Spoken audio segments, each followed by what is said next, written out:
This is such an overly sensitive topic because people often need to hear what people want to hear. Choosing college today could be as easy as basing it solely on money or location, or a very personal choice on some unexplainable levels. Today I'm speaking as a parent about my family's particular situation based on my own observations, knowledge, and experiences, and your perspective may vary. There are many reasons why you and your family might decide on a university, but you may want to consider how the game has changed. The most important two words I have been able to sort out in this swamp of information about colleges and applications and scores and features is differentiation and rigor. Colleges must be chosen the way colleges choose your child. You must apply the same methodology they use to choose your child as an applicant when you choose them. So colleges will look at how your child differentiates themselves and their rigor in that environment as a measure of how they exceeded the available resources given to them. So some colleges do the same and stand out due to their academic prowess, but maybe are boring otherwise, and that's not a good choice unless that's what you need. And such lack of inspiration is no different than a boring straight-A student in those schools.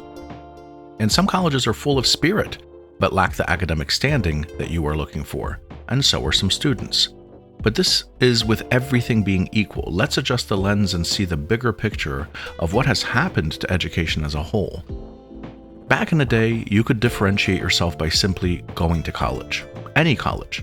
So the money you spend is directly proportional to one act, not necessarily a selection from many choices, but just simply choosing to get a higher education was the differentiation and the rigor. If everyone in your family never went to college, and you have proven rigor and broken out of that mold, you were given and you went. Congrats, you made the right choice. But so what happens when loans become so easy and everyone starts going to college? Well, let me tell you what I think is happening. Colleges and universities used to be experiences, but due to the shift into everyone pursuing a college degree and employers demanding it as a default, the college experience is now the college commodity. I want to bring up 4 realms in which all things exist to make my point. When you buy toothpaste and you only need toothpaste, that Colgate on the shelf is basically a commodity for you. Yeah, it's called Colgate, but you don't care about that at the moment. You care about its commodity value of being toothpaste, and you buy it. At that moment, you are a consumer of a commodity. Colgate would make a huge mistake calling you a customer at this point because you have no brand or product connection. But if you do notice it is Colgate, and if the commodity satisfies your needs, you may in fact enter the second realm, and the next time you buy the product that is called Colgate, and it makes you a customer at that point of the product Colgate. So you are at the same time a consumer of a commodity and a customer of a product. But if you use this Colgate for a while and you start to notice the many added values such as minty fresh taste and whitening and a cool squeeze bottle, you've now entered the third realm. If the next time you go to the store, not for toothpaste, not for a product called Colgate, but for those cool added values, you're now a return customer, a client of sorts of Colgate's added values. You may even pass up a better product at this point for those unique added values. And then one day you realize that you can't brush your teeth without that minty fresh whitening goodness in that squeezy pump, and now you've entered the 4th realm, which is the experience. You are now an advocate of Colgate. You went from being a pure consumer to being totally and utterly consumed in 3 steps. All you needed for a commodity to become a product in your mind was a name. All you needed for a product to become an added value in your mind was to try some of the added values. And then all you needed to have an experience is to become dependent on those added values. So what did the colleges do? They took the experiences that were out of reach for many people and broke them down into these levels for you to work up through. First, they made it so a college degree is a basic commodity. Basically, not going to college is like not brushing your teeth these days. Mission accomplished. They took the basic attendance to college and turned that into such a commodity, and you are here now and you're in. There's no way of changing that. Then they present you with their names, and their names are full of added values that might matter or not matter to you. Some are Vanderbilts with their regional history, others are Notre Dames or Notre Dames, and some are beautiful campuses, Loyolas with tradition, and UCLAs. I mean, what do you feel when you hear these names? You're not hearing the name, you're feeling the added values. Each one of them has a meaning. In order for a college to get you to commit, you have to be totally and utterly consumed to a point where you can't live without its unique added values. That's differentiation. You see, this is still no different than how they select your kids. Your student should be so compelling that the college cannot live without them and need them to come.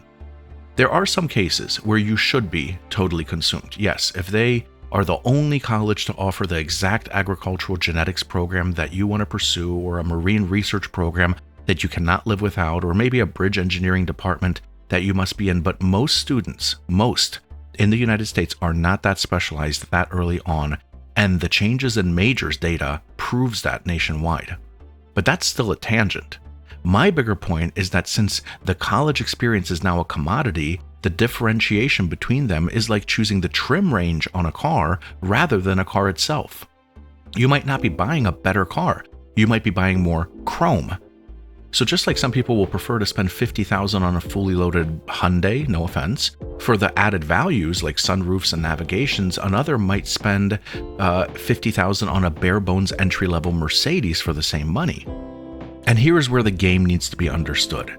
If I tell you in the US that I drive a Tata XZA Plus Gold in India, would you know what it is? But it's one of the most expensive cars made in India. You can't recognize the variance, can you? The differentiation, can you?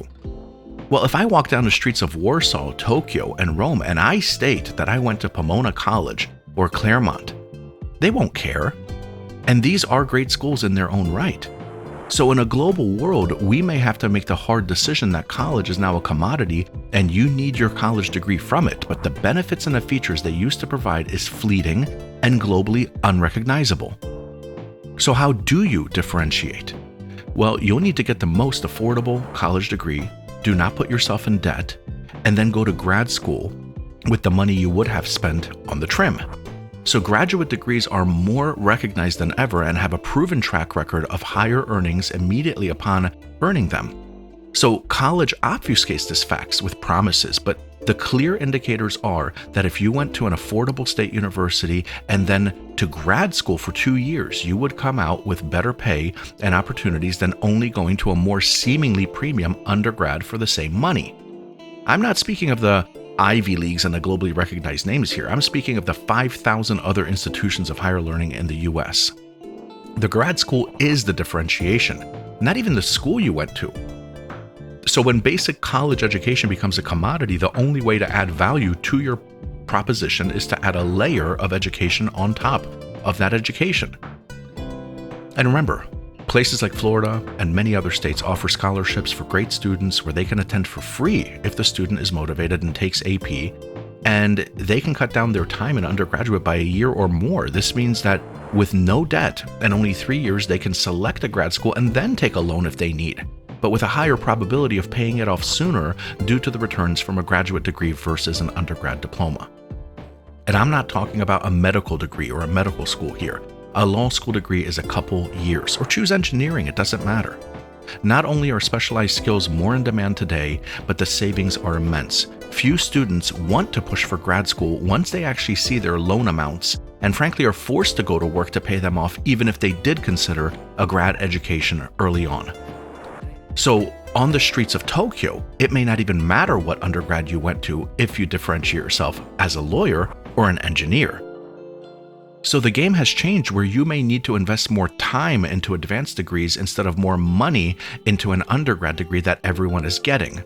I think spending a little bit more time on an advanced degree is better than spending years paying it off for a piece of paper that may be regionally or nationally valuable but globally indistinguishable from the rest. Unless the name, of course, on it says Harvard or Yale or Princeton or MIT, Columbia, and a few more global brands. But with these premium schools that are globally recognized, it might be worth getting the loans and selling the fully loaded Hyundai, no offense, and hunkering down for this undergrad diploma but the remaining 5,000 universities in the US, and not so much perhaps.